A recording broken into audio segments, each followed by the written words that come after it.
to say this because I'm a big practitioner of feeling what's in the body. And you should know, like, I have a major fangirl situation going on right now, so we just have to take a breath. This is Lauren Ash. She is the founder and executive director of Black Girl in Ohm. She is a powerful presence on the planet. Thank you. Thank you all for the love. You might remember we had Ro and E of Brown Kids here a year ago, and we found Ro and E by way of Black Girl in Ohm and an interview that you did with Ro. And I think the thing that was like groundbreaking to me about that interview was that Ro was talking about a kind of prosperity and abundance that was very different than what most people are fed. Most people are fed a conversation about prosperity and abundance and then perpetuate a conversation about prosperity and abundance that speaks to the acquisition of more stuff. That's right. Right. That's right. And the conversation that you and Ro had on your podcast, Black Girl in Ohm, was really about the rich life that one can have with seemingly very little financial resources. Absolutely.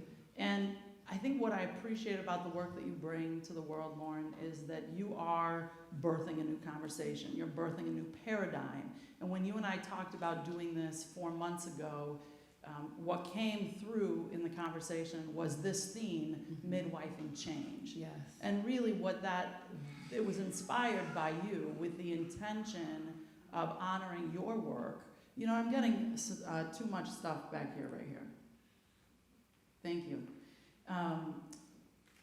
What inspires me about the work that you're doing on the planet is that you're shifting a narrative. Mm-hmm. So I want to read a little bit about your work so that the community is familiar with you. Thank you. So Black Girl in Ohm promotes holistic wellness and inner beauty for women of color. We encourage self-care, self-love, and self-empowerment for communities of color. We affirm the consistent, preventative actions that cultivate a clear mind, a strong body, prosperous spirit, and inspiration in our environments. We learn and share wellness practices with one another, and through this work, cultivate richer understandings of what it means to be healthy and beautiful from the inside out. Why is that important to you? Yeah, that's been our mission since day one, back in 2014. A good friend of mine actually helped me write that. You'll note that in our mission statement, we define wellness as very holistic, and that's intentional as well. So when first birthing Black Girl in Ohm, it was a little before I would call it the craze and the trendiness of self-care and wellness as we see it now. So what I mean by that is, the promotion of, going to something like yoga or meditation just because, without this critical thought around what is the deeper meaning of this for me? Am I doing this because I read in Self magazine that it told me to do this, or I saw it on the gram, Or am I, from a deep place, being called to take this up as a practice? Is this where I'm at right now in my life necessary, and is it going to feed me on a spiritual level? So for me, as a Black woman as well, the political climate, even with starting Black Girl in Ohm, was very different then. Obama was still in presidency, and it was, I think, about 2 years after Trayvon Martin had also been killed. So it was like, all these things that are just so different now. Now I feel like I'm far more used to hearing about Black people being killed one way or another, whether it's police brutality or just community violence. I've now been 5 years in Chicago, so even just reading that, I'm like, I literally remember sitting down at my then kitchen table in an apartment I was living in Uptown, writing that to now. But at the end of the day, it's important because we are, holistic beings. We're spiritual beings having this very human and very strange and sometimes terrifying experience. And we need to be able to understand that to do the work and the work looks different for all of us. We all have a very different purpose. To do the work, we have to affirm ourselves as in need of being fulfilled, and so that takes into account mental health, that takes into account physical health.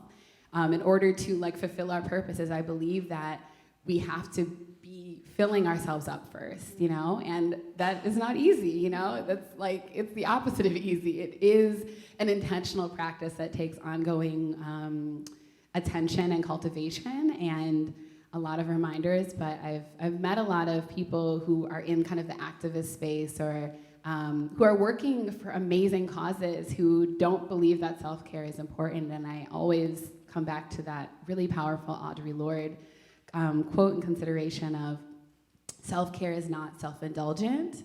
It is, an act of political, it's an act of, oh my goodness, I'm losing political warfare. Well, it's yes, because we are always fighting political forces that are trying to literally kill us, and so it is an act of political warfare, and it's really important, especially as people who occupy marginalized identities, to affirm, let me take care of myself, because everything else, not everything else, but many, many things are trying to do the opposite. Mm-hmm. I love what you say here, preventative actions that cultivate a clear mind. The work that we do here is really at the level of consciousness. If you do not shift consciousness, you do not shift form. And so I really appreciate the work that you're doing. So just so everybody knows, you grew up in Twin Cities, Minnesota. You grew up in a predominantly white setting. You didn't see yourself reflected in the world around you. And after a series of racially motivated hate crimes, you decided that it was your responsibility to take a leadership role and change the spaces that you could. You are a two-time 200-hour yoga certified teacher, and you've toured the country speaking about self-care and yoga for women of color.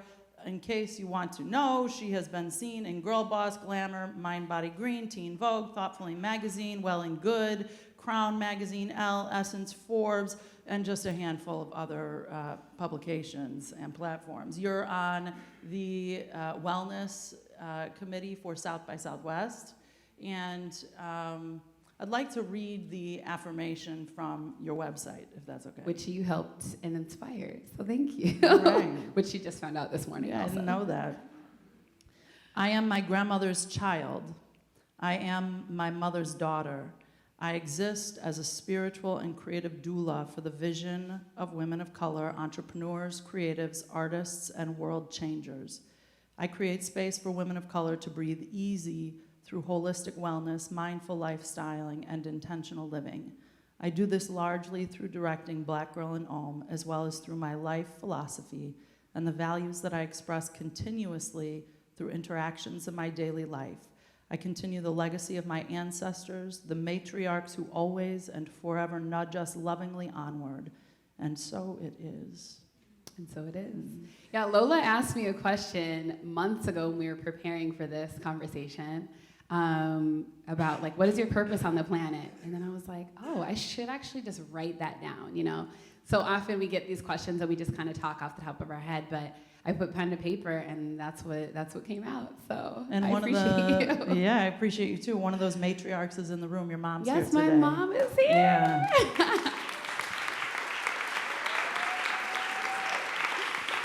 Yes. I'm wondering, how has your mom and the matriarchs of your family influenced the work that you're doing today? Oh my God, so much. So my mom is someone who has literally always allowed me to just be myself, and that's really important, I think, especially as a Black woman and a young Black girl. I have memories of my mom just allowing me to take up whatever kind of practice I wanted to. She put me in music class at a young age. That was my first creative expression, singing and using my voice in that way. She put me in voice lessons when we were like, oh, she has a good voice. She put me in voice lessons. I was figure skating for years as a kid, and when I got mad at my instructor who wanted me to like retake this whole series, I was like, I don't want to do that. She was like, okay, what do you want to do next? You know, and it wasn't a thing. She just let me kind of flow and let my energy just like grow wherever it needed to. So for the parents in the room, I include myself in that, it is a reassuring word that when your kids float from activity to activity, rest assured, Yes. they too can wind up in Forbes magazine. Okay. They'll find their way. They'll find their way, for sure. And you know, there was actually a period in my like younger adult period. I'm still there, but you know, younger adult period where I was like upset about that. I was like, I could have been in the Olympics by now. No, like that wasn't my path, you know. When I see Tiffany and Amira sing, I'm like, I could totally do that. Yeah. When I see Nicole dance, I could totally do that. It's like, well, anything is possible in your imagination. Anything. So But yeah, she really just nurtured me. And same with my grandmother, her mother, who passed away last year, who, you know, I said I'm my grandmother's child. I am literally my grandmother. My mom and I were walking 2 days ago, and she was like, I feel like whenever I'm with you, I'm with my mother, you know? And so it's a really interesting kind of sensation too, to feel when someone passes that you really do even more take on their energy. And then in a sense, I'm not mothering my mom, but like that kind of nurturing aspect of a mother is very much there, even more so now that my grandmother has passed. And yeah, she just was an amazing force as well, who taught both of us a lot in the way of resiliency and doing what you want, like really doing what you want and standing strong in that. So you're leading a workshop this afternoon here, spiritual downloads, Yes. a mindful talk and meditation. Mhm. It is for self-identified people of color. Yes. And, you know, I have been on the conscious exploration of my own racial consciousness since I was about 10. And still I'm like, no, but can I please come? And I think it's important to actually explore when that comes up in ourselves. Like, but why? Why can't I come? You know, why is it important that those spaces exist? Yeah, so I get this, I would say pretty frequently. It's, you know, going back to what you shared about my childhood, my upbringing, you know, I was always in, except for church on Sundays, predominantly white settings. And so I, for a long time, kind of existed in this space of, oh, I'm just a black girl, but like didn't really have a lot of consciousness or awareness around that being important, you know? Like I was very aware of it, but I did not really understand the value, because I hadn't yet experienced it, of really being with other women of color and like really sinking into that. And then it was the hate crimes that happened on my university campus when I was an RA sophomore year. It wasn't targeted to me. That's the interesting thing. It was, I was an RA and there were 3 black women who lived down the hall from me. And over the course of 24 hours, there were 4 different things that happened. Everything from the N-word and Sharpie on their door to like notes slipped underneath that were, you know, basically just like coming for them in their lives. And So I'm just going to take a breath because I just dropped was my a lot. baby off at college It was a last lot. week. Yeah, it was a lot. And that was the first time where I think I witnessed and experienced an instance of racism and then personalized it. You know, you keep talking about racial identity development. That's what I eventually studied because of that. I switched my major to psychology because I was like, I need to understand why this even still happens, you know, and what is it about humans and just all of that. So that was like my awakening, I think, racially. And I then started deepening into different like student groups. The landscape of higher education is so different, but at the time it was a multicultural student services office where I really kind of sought refuge and connection. Ended up mentoring incoming students of color because I was like, I barely had the resources and tools to like figure out how to navigate the aftermath of all of that for myself, let alone the students that were on my floor. So, you know, I really wanted to provide that. And so for me, that was the moment where I realized, oh, wow, you know, racism still very much is alive and well. race matters, not on this, we all know that race biologically is nothing, right? It's a social construct, but it has very real implications in our day-to-day, in our economics, everything. So I, prior to the wellness work, was really just starting to kind of step into an understanding on a very real level of how to create safe and sacred space with other, especially Black women, but POC more broadly, connecting with one another, sharing our stories without feeling like we have to over-explain and justify, but like, no, that was racism, period. Not, well, it could have been this, or it could, no. So it was, throughout my undergrad that I was like studying racial identity development. I did like a research project on it, and traveled some as well, and just really got more awareness around it. And then when I went to grad school at Purdue, I studied American Studies, deepened into Black feminist thought, which is very much what shaped Black Girl in Om later on. And while I was studying there, I started to realize, okay, the work that I'm studying is amazing and it's important, and I'm stressed out. Like, this is a lot, it's heavy. And just on a physical level, I started to notice how I embodied a lot of my tension and stress, and I'm grateful for that awareness, because I think that a lot of us, we're used to embodying and carrying a lot of heaviness, and it just becomes a part of our daily lives, and we're just like, that's just how it is, I believe that our bodies are meant to feel light and love, and so I had that awareness, and that's what brought me to yoga. That's what brought me to wellness. I started practicing at a local yoga studio, and this was in West Lafayette, Indiana, so still a very white space, but I went there for very practical reasons. It wasn't, again, like yoga, yes, in general in the West was like trendy, but the social media kind of saturation of it right now, and just like the popularity just in a pop culture sense of it as well, was not yet there. So I went because I was like, okay, I can either pay X amount of money every month to get a massage to release the tension, or I can just like go twice a week and breathe, So I didn't really like it.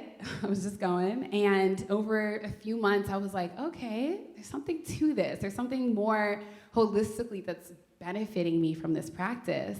And I ended up taking a 8-week Yoga for Transformation series at my yoga studio.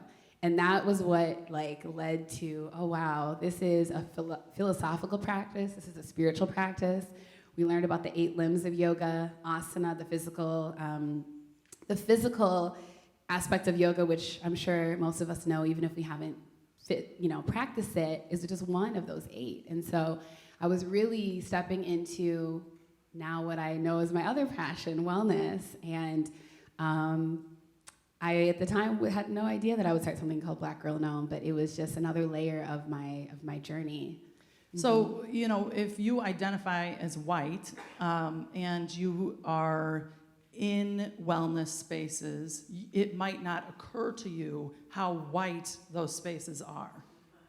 And one of the things that we have done very intentionally over the last 5 years is constantly have the conversation of race in America.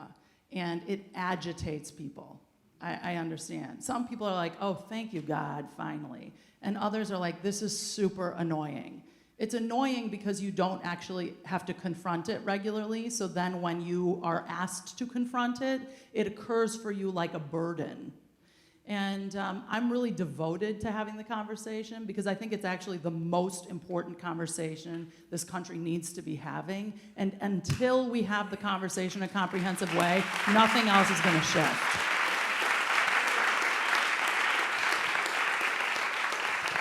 So, I was, when I went to pick up these flyers, the normal white people flyers, I asked the Kinko's guy, what do you think that is? I just let me do a little field study, What do you think that is? And he was like, I don't know. And I was like, well, just take a guess. And he's like, I don't know. And I was like, all right, let me help you out. I was like, I'm really devoted to having conversation with white people to help us in, exploring our racial consciousness. And he happened to identify as a Black man. And he said, I always tell my family, if there was a class that followed you every year for 12 years that helped you explore your identity, we would not have the issues that we're having on the planet right now. But we don't encourage people to explore their identity. And instead, we do things like algebra, which I don't ever use, or any number of other things. And so there's this conversation that's living in the background that's like awkward for many people, but so necessary, because so long as it's awkward, you're not free. And for me, like, I can feel it in the space. Anytime I talk about race here, there's sort of like a, oh yes, I want to know about that. And it's like, oh my gosh, take a breath. Normal white people, that is funny, laugh. It's okay to laugh. Thank you, Daniel. Man, normal white people, where are they? Hello. Okay, just relax your body, relax your body, relax your body. If we don't find a way to have these conversations that moves our energy, we are trapped where we are. And if there's one thing this community stands for, it is freedom. So I know I can't come to the workshop, and I know I've tried to get on your podcast. I can't get on your podcast. And look, we have to be okay with that. Not all spaces are for white people, because all the spaces thus far have been for white people. It's always really interesting to me, too, within the wellness space. Certainly there's an ongoing conversation around the origins of yoga, too, you know. India, there's also Kemetic yoga that has roots in Africa. So both, you know, places are people of color. And so it's really interesting to me, too, when I get comments every once in a while. The first major press piece that I received for Black Girl Known was in New York Magazine's The Cut. And there was a comment from a white woman, because I saw her photo, about how, you know, isn't yoga just all about like inclusivity and like why, yada, yada, yada. You can just imagine, you know. And this happens still every once in a while. And I mean, I personally, a long time ago, it's no longer my job to explain myself, and it's no longer my job to like explain my mission to people who will never get it anyway. I let other people do that, you know. I am here for that. I will help you understand why her mission exists, okay? You know, because it's exhausting, and then that takes away my energy from what I'm supposed to do. You know, some people, it is their mission, you know. There are also some like Black women who I know who do a really great job of talking to white folk, and that's great, you know, that's for them. But I do appreciate the initiatives that you're doing where white folk are talking to white folk. But it's just interesting, because there is this like ongoing kind of like attack on, oh, well, if you're doing that and I can't come, then it's wrong, you know? I have a friend who was a director at a really well-known yoga community here in Chicago, and had an ongoing POC-focused yoga series. People of color. Yeah, just in case. POC-focused yoga series that was like really meaningfully impacting that space. And after receiving a promotion into almost the top kind of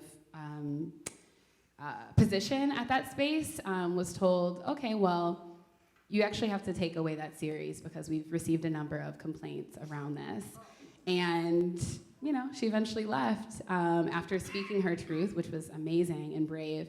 And, you know, this stuff still happens, you know, and I think as diverse as Chicago is, we know that it's still so segregated, and where the power and privileges are, who's calling the shots, you know, it's like, it doesn't, like, power doesn't trickle down, you know? Like, we're still not able to have our own spaces in a place like Chicago still, and it's really frustrating, to say the least. So the work that I'm striving to do, and certainly other people are doing as well, is something that truly is sacred, because it's sometimes the only space where we're able to just like exhale and be real, you know? Yeah.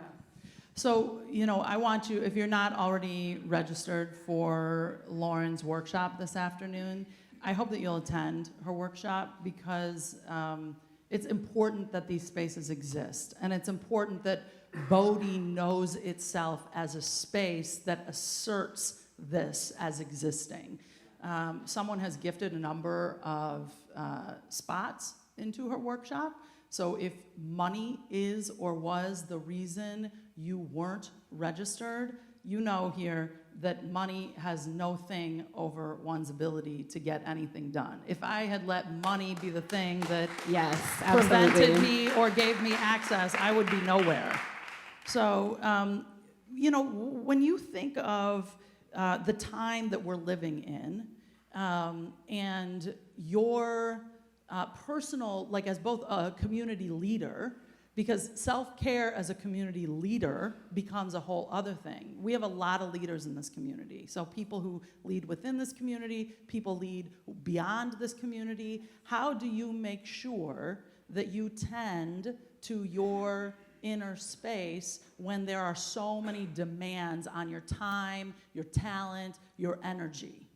Yes, that's everything, and it's an ongoing practice. So I feel like this is kind of a conversation that happens a lot, but really assessing and understanding what fills you up and striving to make that center and then cultivating boundaries around it so that it can be central, So I really try and kind of shy away from like telling people what they need to do for their wellness because I realize it's so unique to everybody and it's always changing. But the one thing that I always encourage is reflection first and foremost. So if you are a leader, we're speaking about leaders, and you are convinced that if you don't, stay on, 40 hours every week, 40 to 60 hours a week for people to just, come at you with questions and demands and meetings, and your schedule is not your own, your time is not your own. I believe the time is like very sacred. Then you're inherently going to be depleted. And that's honestly how I kind of operated the first 3 years of Black Girl Gnome, and I'm only in year 4. So the majority of my time shaping this community and this platform, I was very much giving myself away.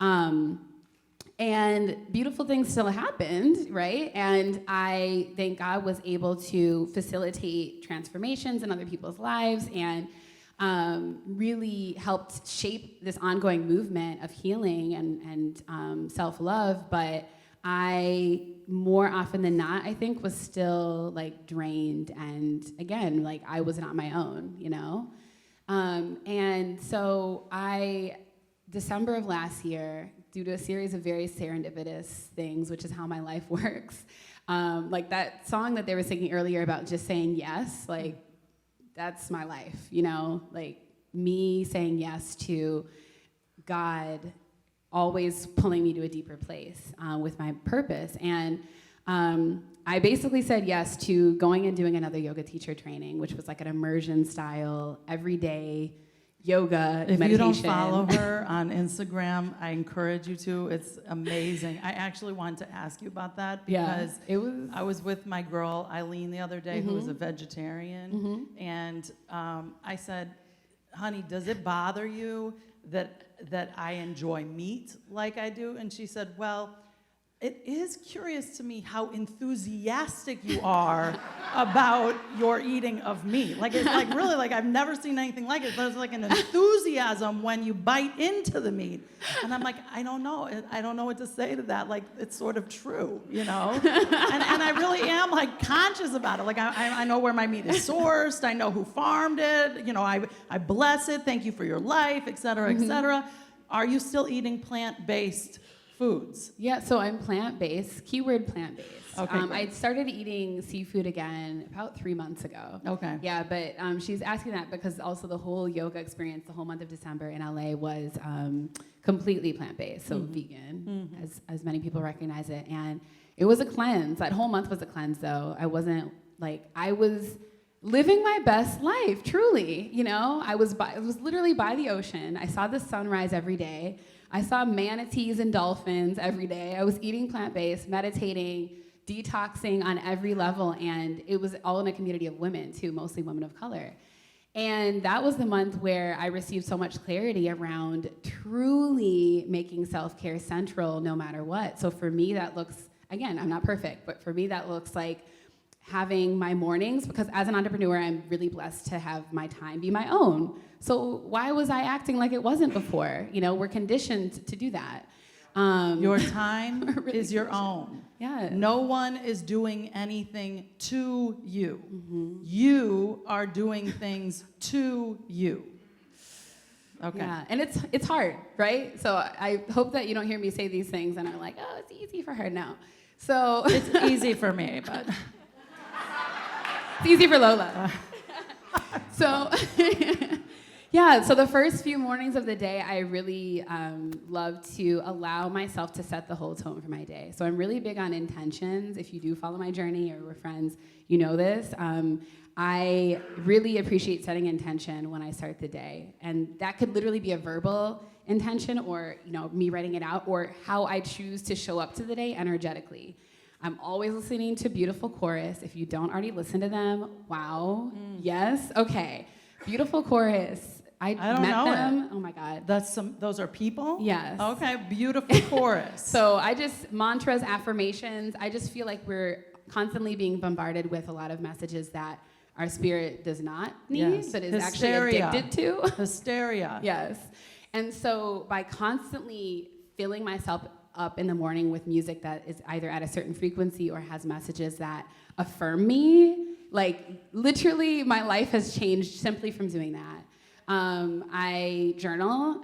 It's interesting too. I have actually been journaling since I was a kid. My mom remembers. I have like these diaries from junior high school, and it's such a gift because it's not only a means of reflection in that moment, but when you look back and see your growth over time, that is absolutely phenomenal. And so for me to just be able to know, okay, at least in this lifetime, like right now, you're the only one who's gonna see this, and after you pass away, everyone's gonna read it probably, but that it is just a space for me, and for me to just kind of brain dump whatever is on my heart. Movement. Yeah, in the I morning. was just thinking, like last night, I'm like in the bed with this new Amazon Fire, and I'm like, MSNBC! And it's like, we don't have that. MSNBC! No, we don't have that for you. And finally, after like 25 minutes of Nathan and I trying to like shout in the stick what we wanted, it was like, maybe we shouldn't watch MSNBC. Yes. And That's heavy. What I Yeah. want to say about that is that like the level of intention I observe Lauren having in what comes in her physical being is, I believe, what enables her to do the work on the planet that she does. The intentionality with which what she eats, the thoughts that she allows in her mental space, the beings that she is around. So I think for me, the takeaway, we're going to go into a little prayer and meditation. Yeah. But the takeaway for me is, if you are going to be a change midwife, if you're going to be someone who is on the planet to honor the birth in consciousness that is occurring in this time in history, we must take care of ourselves. We must tend to ourselves. We must be mindful of the people we spend our time with, mindful of the food we put in our body, mindful of the spirits we put in our body, et cetera, et cetera, et cetera. So if you were just to give each person here one call to action before we go into this practice, what is the invitation for humanity from you at this time and place? Ooh. Invitation for humanity. It's like a light request. Yes. Well, I'm currently reading another thing for everyone here. I'm sure you've read it, The Seed of the Soul. Yeah. By Gary Ooh, Zukav. my mom was reading that back in the 80s. Yes, phenomenal. And I attracted a public conversation that I'm going to be speaking with him in October. That's a whole, if you come to the workshop, we're going to talk about manifestation, because that's like my practice. But You cannot hide in the bathroom and try to listen to her workshop if you're not invited, because I will be in there already.